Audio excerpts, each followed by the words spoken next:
Baik, jadi ekstraksi fitur ini akan dilakukan terhadap data yang tidak terstruktur. Ya. Nah, jadi data itu kita bagi jadi dua ya. Data yang sudah bentuknya terstruktur dan data yang bentuknya tidak terstruktur. Jadi data yang bentuknya terstruktur itu seperti apa kira-kira ya?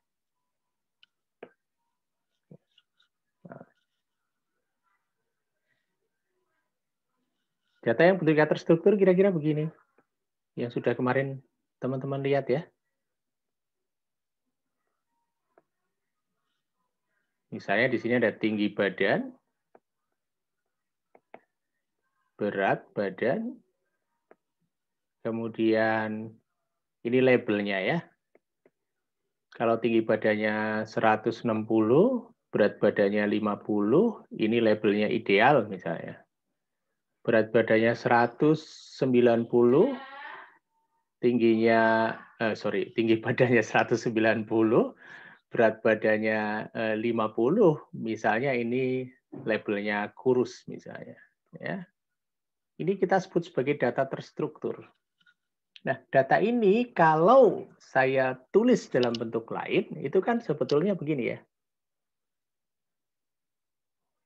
Ada 160, 50 ya, koma ideal. Kurung tutup, koma begitu. Kurung buka lagi 190, 50 kurus begitu ya.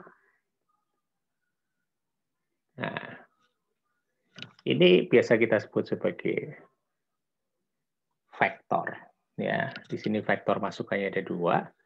Ya, kemudian labelnya ada 1 ideal atau kurus. Ya. Oke. Nah, bagaimana data yang tidak terstruktur? Ada 4 tadi ya yang sudah kita kenal, yaitu image atau citra ya. Ada teks. Ini banyak sekali sekarang ya, ada bisa didapat dari Twitter, bisa didapat dari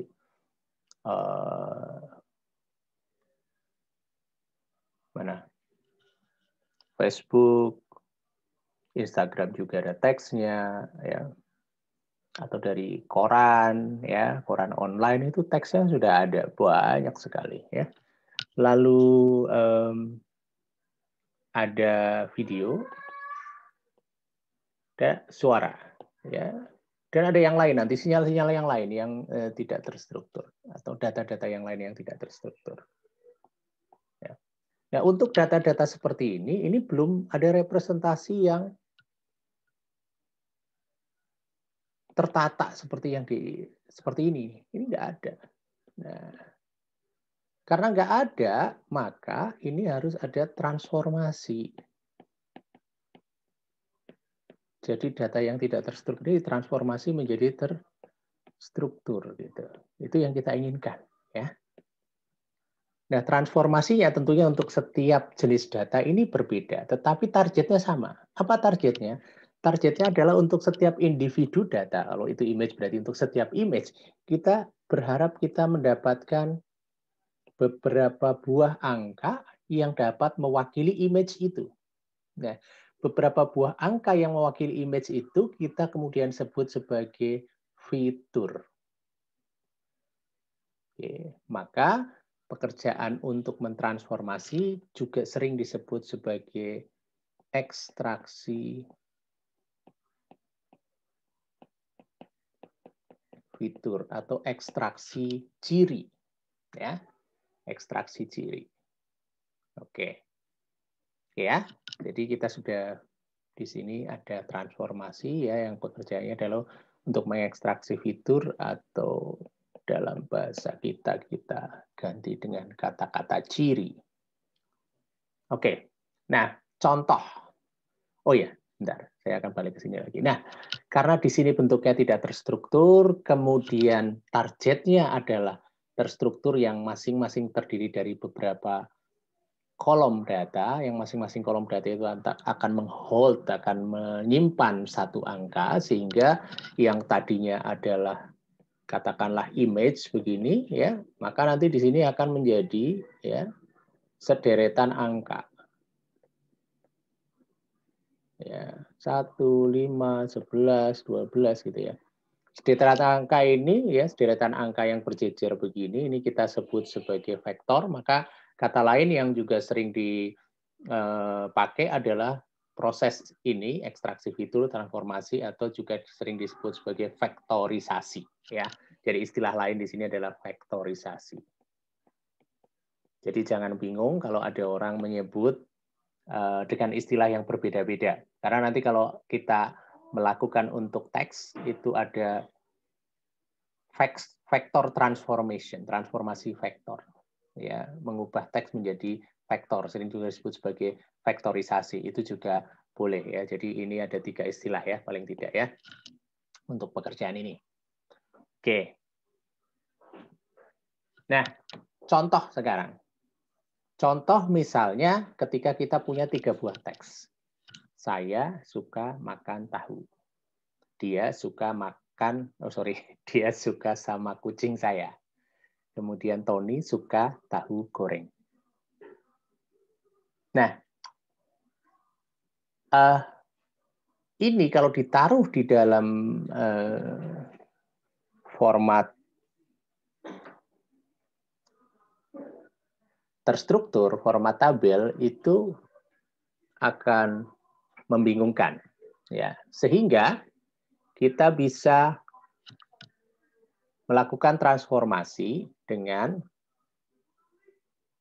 menaruh setiap kata ini ke dalam header dari masing-masing kolom. Jadi kalau saya punya 3 kalimat sekarang, setiap kata yang saya punya saya taruh di sini. Saya suka makan tahu, saya taruh di sini. Ya, dia saya taruh di sebelahnya lagi. Suka tadi sudah ada, maka tidak perlu ditaruh lagi ya. Sama, kata baru saya taruh lagi. Kucing, kata baru saya taruh lagi. Saya tidak perlu ditaruh lagi karena sudah ada di depannya. Ya. Kemudian Tony, suka, tidak perlu lagi. Tahu sudah ada di atas di sini ya. Jadi tidak perlu lagi disebut gitu ya.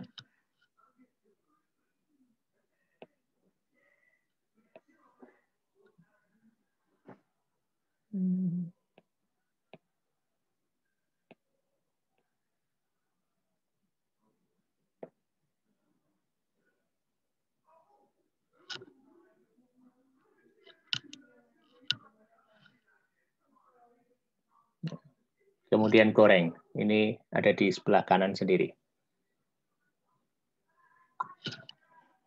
Oke ya, ini ya. Oke, nah. Lalu cara pertama, coba kita anggap ini sebagai kalimat 1 gitu ya. Data 1, data 2, data 3. Lalu dari data 1, 2, 3 ini kemudian saya hitung berapa kejadiannya. Di D1 saya itu terjadi sekali. Suka terjadi sekali, makan terjadi sekali, tahu terjadi sekali. Ya. Kemudian kata dia sama kucing 0 semua ya. Begitu juga ini data 2. Saya hitung kejadiannya di sini. Ya. Nah, kalau ini kata saya ya, saya suka. Saya ini kita sebut sebagai term, suka itu term, makan itu term, maka angka di bawah ini disebut sebagai frekuensi atau kejadian ya. Kejadian frekuensi kejadian dari masing-masing kata itu di dalam setiap kalimat ya. Maka tabel ini kita sebut sebagai term frekuensi. Ini adalah langkah untuk mengubah data tidak terstruktur, dalam hal ini adalah teks, menjadi data terstruktur. Data ini kita kemudian sebut sebagai term frekuensi. Oke, jadi ini cara untuk melakukan transformasi tadi yang kita ceritakan, ya. Kemudian ada pertanyaan, Pak, kalau kalimat saya ada banyak, lalu apa yang terjadi? Ya, otomatis yang terjadi tabel ini kolomnya akan menjadi banyak sekali, ya. Seberapa banyak? Sejumlah unique term, ya, term atau kata unik, ya, di dalam sebuah korpus, sebuah kumpulan dokumen. Ya. Jadi di sini bisa, ini kan kebetulan saya bikin contoh tiga kalimat saja ya. Mungkin di dalam dunia nyata misalnya Anda nanti akan melakukan klasifikasi genre film begitu.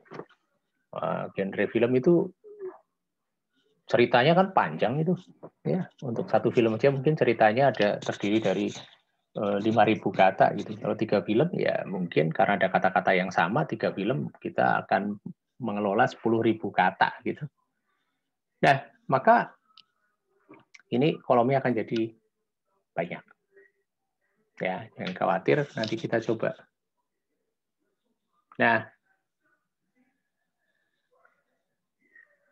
Bapak Ibu, kalau ada begini, saya suka makan tahu, dia suka sama kucing saya, Tony suka tahu goreng. Ini kira-kira kata suka ini mempunyai fungsi membedakan yang besar apa enggak? Atau kecil? Menjadi pembeda kalimat 1, 2, dan 3 atau tidak?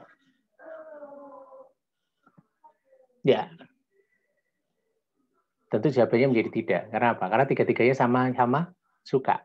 Kalau kita harus membedakan 3 kalimat ini, kira-kira apa sih yang membedakan? Ya. Saya, dia, dan Tony itu menjadi pembeda ya, karena yang beda adalah subjeknya dalam hal ini. Ya. Tapi ketiga-tiganya sama-sama suka, gitu ya. Oke. Nah, maka di sini kita ingin memberikan penalti atau ingin memberikan bobot yang lebih kecil sebetulnya ya kepada kata-kata yang muncul di setiap kalimat. Ya. Misalnya kata yang sering muncul di dalam setiap kalimat yang perlu kita pertimbangkan tidak berbobot besar, misalnya adalah kata-kata yang. Ya. Saya suka mobil yang berwarna merah. Saya suka makan tahu yang digoreng. Kalau saya buang yangnya, kira-kira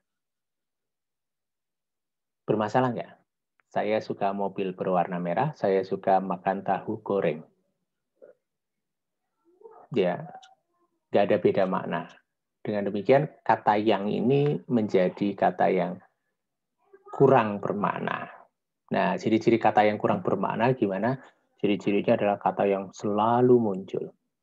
Di mana-mana ada.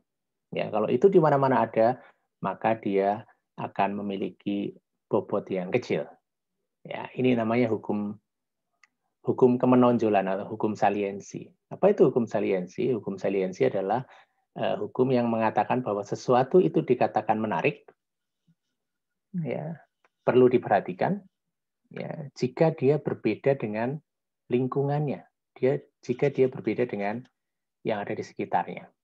Ya, itu hukum saliensi. Ini nanti akan berlaku baik itu di teks maupun di image ataupun video atau apapun. Ya, mata kita manusia ini akan sangat mudah memperhatikan sesuatu yang berbeda dibandingkan di sekelilingnya. Kalau Anda lihat saya di dalam gambar ini, maka Anda akan melihat perhatian ada di saya dibandingkan dengan latar belakang saya. Kenapa? Karena di dalam seluruh frame yang Anda hadapi ini, ya, Anda hadapi frame ini, maka wajah saya ini lebih menonjol daripada yang lain, ya, daripada yang di belakang. Kenapa? Karena ini berbeda nih. Kalau kita lihat ya gradasinya ya, putih tiba-tiba hitam gitu ya. Nah, ini adalah ciri bahwa ini kemudian diperhatikan. Mata kita nggak usah disuruh, itu akan Anda akan secara otomatis memperhatikan yang berbeda. Ya. Oke. Nah, ini lalu bagaimana cara kita memberikan penalti gitu ya? Nah, ini caranya Bapak Ibu. Ya. Saya tadi ya ada di berapa dokumen tuh? 1, 2 ya, ada 2 kata saya. Ada di 2 dokumen. Suka ada di berapa dokumen? Ada di 3 dokumen ya. Nah, lalu ada berapa term yang muncul ya? Suka itu berapa kali sih? 1, 2, 3 ya. Ada 3 kata suka di sini. Jadi kejadiannya ya, kita ada 2 kali kata saya, dokumen kita jumlahnya berapa? D1, D2, D3. Ya, jadi ada 3 dokumen ya. Ada 2 kejadian saya. Nah, agar kita bisa memberikan penalti atau bisa memberikan bobot yang besar kepada sesuatu yang spesial dan memberikan bobot yang kecil kepada sesuatu yang muncul di mana-mana, maka kita akan menggunakan rumus ini. Ini rumus untuk menghitung invest dokumen frekuensi, sehingga di sini yang munculnya sering ya 3 kali dari 3 dokumen itu akan dihitung log 2 dari 3 dibagi dengan 3 ya, 3 dokumen 3 kali kata suka itu muncul, maka nilainya log 2 dari 3 dibagi 3, log 2 dari 1 nilainya adalah 0. Ya. Berarti suka ini nanti punya bobot 0. Punya invest dokumen frekuensi 0. Sedangkan untuk saya itu muncul 2 kali ya. Dokumen kita ada 3, maka log 2 dari 3 dibagi 2. Log 2 dari 1,5 kira-kira adalah 0,584. Boleh dihitung lagi. Ya. Makan itu munculnya sekali saja ya. Maka di sini dokumennya jumlahnya ada 3, kemudian makannya sekali saja muncul, maka akan ketemu 1,58 sekian. Ya. Nah, tugas Anda nanti di sini Anda bisa cek misalnya kata makan sudah tadi ya, kata tahu coba dicek ada berapa, kata sama berapa, kata kucing berapa, kata Tony berapa, kata goreng berapa ya. Nah, kira-kira nanti nilainya akan seperti ini ya. Ini adalah upaya kita untuk memberikan bobot yang lebih besar untuk sesuatu yang unik dan bobot yang lebih kecil untuk sesuatu yang berulang. Nah, ini tujuan dari IDF ya. Tujuan dari IDF, misalnya ada 100 dokumen, ada 10 kata COVID. Ya, kira-kira dia akan punya power yang lebih besar daripada di dalam 100 dokumen ada 100 kata yang. Ya. Oke. Nah, nanti di sini untuk kata saya yang tadinya 1 itu diganti dengan bobotnya atau IDF-nya saya yaitu 0,584 ya. Suka tadi jadi 0 ya. Kemudian makan jadi 1,58 dan seterusnya ya. Jadi ini kita pakai untuk menghitung term frekuensi IDF. Jadi term dikalikan bobotnya, dikalikan IDF-nya. Oke. Nah, sehingga di sini nanti ada bobot dari masing-masing kata atau IDF dari masing-masing kata. Nah, sehingga untuk setiap kalimat kita bisa hitung ya besar dari kalimatnya atau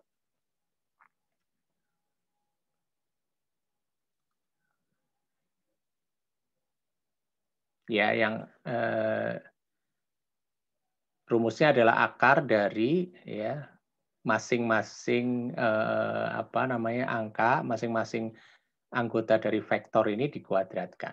Ya, mungkin nanti kalau yang pernah dapat pelajaran matematika, bagaimana cara menghitung panjang vektor, gitu ya? Panjang vektor itu dihitung dari, nah ini ya, balik ke matematika zaman dahulu nih, waktu SD ya.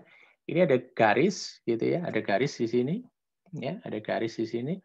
Kemudian ini ada, katakanlah vektornya hanya terdiri dari 2 ya, vektor X dan vektor Y. Maka untuk menghitung panjang A ini caranya adalah dengan menghitung akar dari X-nya atau akar dari horizontalnya ditambah dengan akar dari ditambah dengan vertikalnya dikuadratkan ya. Jadi rumusnya seperti ini, X1 plus X2 ya di akar. Ini akan menjadi panjang daripada A. Ya, ini dulu dipelajari waktu SD, ada rumus Pythagoras untuk segitiga ya. Kita diminta untuk menghitung sudut miring. Jadi ini adalah besarnya. Nah, ini dulu waktu kita masih SD, ini kita diajari ini sebagai sebuah vektor. Ternyata sekarang kita mau menilai sebuah kalimat itu bisa dihitung menggunakan vektor. Misalnya, ya, kalau ke kanan ini adalah love, ya, ke kiri ini adalah bukan love atau hate, gitu ya. Jadi kalau Anda bikin vektor terus ke kanan, gitu ya, maka artinya cinta banget, gitu ya. Kalau ke kiri gimana? Ya, I hate you jadinya ya. Nah, kemudian kalau ini adalah misalnya Anda sangat suka makan gitu ya. Makan lawannya makan ini apa? Puasa gitu ya. Orang yang suka makan kira-kira nanti begini vektornya. Orang yang tidak suka makan vektornya kira-kira begini ya. Jadi kalau Y-nya sama dengan makan, X-nya sama dengan suka gitu. Kalau Anda bilang suka makan gitu ya, ini vektornya. Ya. Tapi kalau Anda bilang tidak suka makan, vektornya akan ke sini. Akan ke sini. Ya, akan ke sini.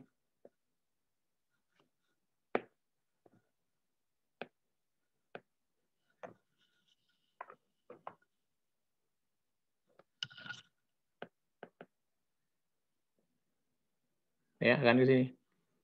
Kalau Anda bilang tidak suka puasa di sini, yang kuning ini. Ya. Kalau Anda bilang suka puasa, kira-kira di sini. Ya, jadi kalau di sini sama dengan makan, di sini puasa gitu ya. Oke, nah lalu bagaimana sudutnya? Cara ngitung sudut itu cosinus theta itu berarti ini sudut ya. Jadi kalau Anda apa perbedaan antara suka makan, ini suka makan di sini, sama di sini ini adalah suka puasa. Tidak suka makan. Berapa perbedaannya gitu ya? Anda bisa ngitung apa? Sudutnya ya. Ini kan sini tadi suka makan.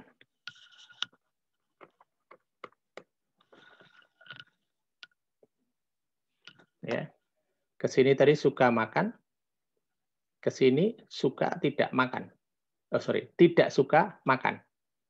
Nah, berapa perbedaannya? Ya ini perbedaannya sudut antara vektor A, kalau ini adalah vektor B, maka sudut antara vektor A dan vektor B ini kita sebut sebagai distance atau perbedaan. Ya. Nah, untuk menghitung perbedaan ini kita bisa pakai panjang A dikalikan panjang A dikalikan B, vektor A dikalikan vektor B dibagi dengan panjang vektor A dikalikan panjang vektor B. Ya, ini disebut sebagai cosinus distance, jarak antar cosinus. Oh, jadi ternyata kata-kata kalimat itu bisa dihitung jaraknya. Nah, ya kayak tadi suka makan dan tidak suka makan itu ada jaraknya, ada jaraknya. Nah.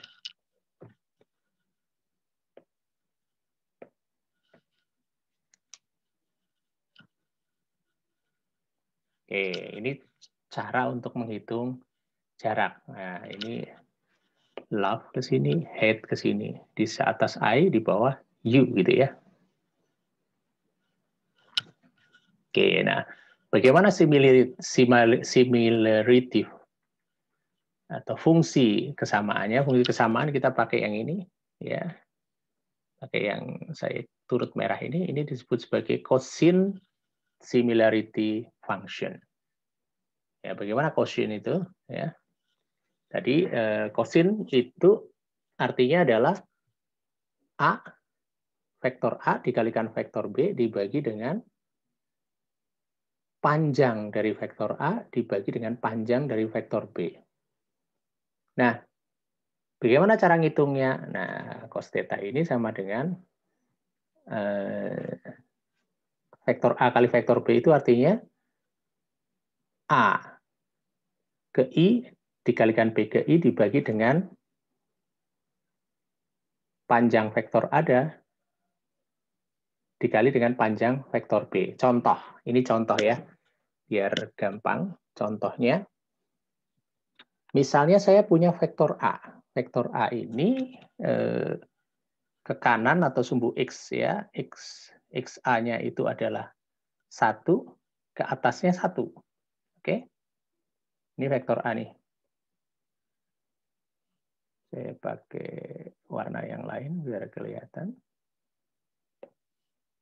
Ini kita anggap sebagai vektor A ya. Ya, ini ke kanannya 1 atau X-nya 1, ke atasnya atau Y-nya 1. Lalu sekarang saya punya vektor yang lain, yaitu vektor B. Ya, vektor B saya garis lagi dengan warna ungu, ini adalah vektor B. Ya. Ke kanannya atau X-nya adalah 2. Ya. Tingginya itu setengah. Oke. Ini punyanya B, yang ungu ini punyanya B, ya.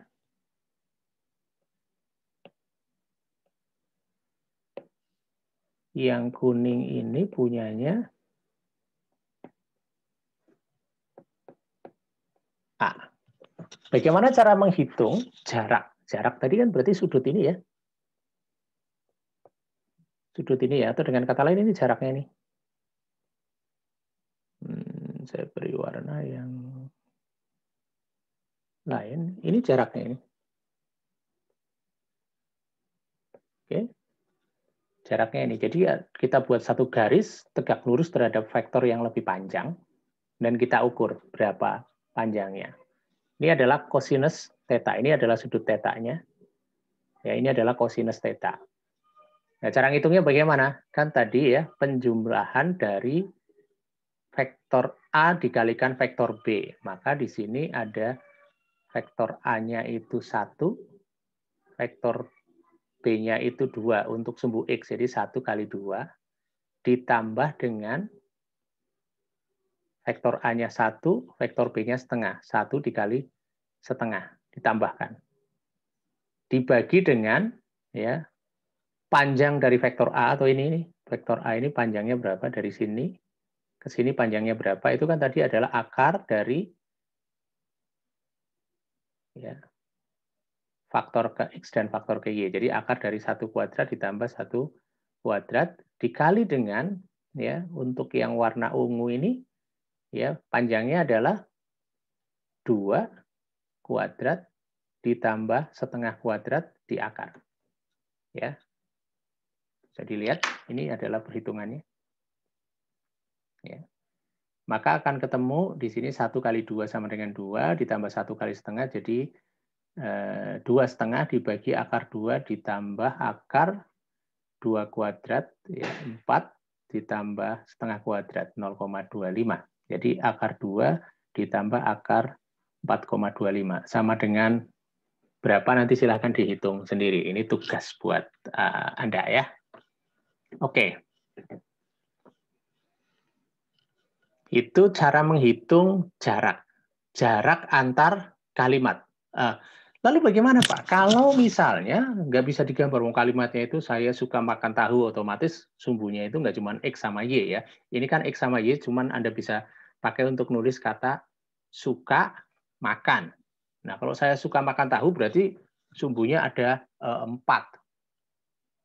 nggak bisa digambar ya, nggak usah digambar. Ini cuma untuk menerangkan bagaimana kosin itu bisa dipakai untuk menghitung jarak. Nah, kalau misalnya kolomnya banyak, berarti kan nggak cuma X sama Y seperti ini, ya, nggak cuma A1 dan A2, B1 dan B2, ya, tapi bisa A1, A2, A3 sampai A ke N. Lalu bagaimana? Ya begini jadinya rumusnya, ya.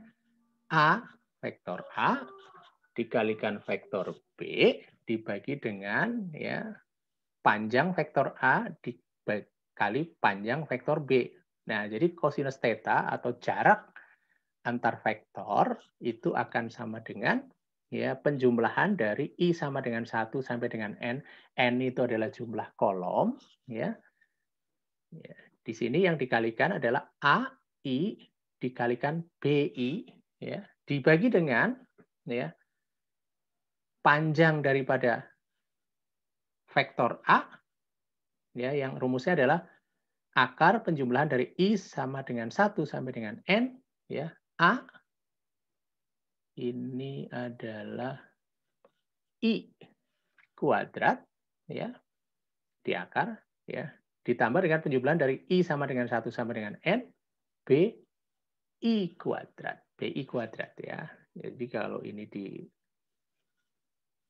secara lebih lengkap, ya, saya akan tulis di sini kosinus theta sama dengan ya AI A1 kali B1 ya ditambah A2 kali B2 ditambah AN kali BN ya, dibagi dengan akar dari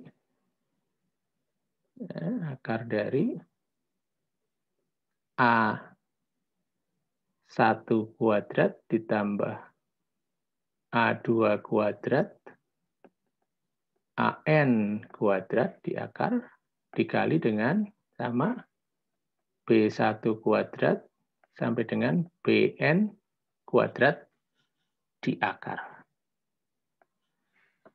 Ya, jadi itu rumus similarity atau kesamaan. Rumus kesamaan ini akan sangat penting, ya, akan selalu dipakai untuk membandingkan beberapa data atau beberapa, kalau ini adalah konteksnya teks, adalah beberapa kalimat. Ya. Dan ini akan dipakai di dalam algoritma yang akan kita gunakan. Kalau kemarin kita memakai KNN, maka kita akan memakai similarity ini. Kita akan memakai rumus kesamaan ini ya untuk menghitung jarak antar satu teks dengan teks yang lain. Oke. Oke, nah ini adalah teks ya. Oke. Sampai di sini ini adalah ekstraksi dan cara menghitung kesamaan daripada teks ya. Jadi kita sudah belajar di sini, kita belajar apa aja tadi ya.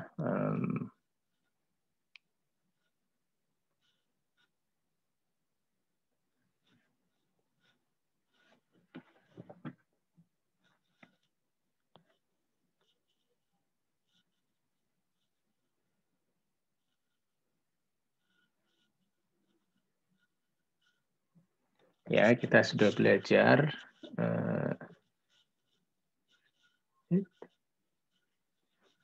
TF, ya. Kemudian kita belajar untuk menghitung IDF, kita belajar untuk menghitung panjang dari kalimat. Ya, kita juga sudah belajar untuk menghitung jarak antar kalimat. Ya, ini kita pakai kosin similarity. Apakah ada similarity yang lain? Ada, ya. Jadi term frekuensi, inverse document frekuensi, ya, kemudian dokumen length, kemudian ada similarity. Oke, saya kira itu. Terima kasih. Selamat belajar.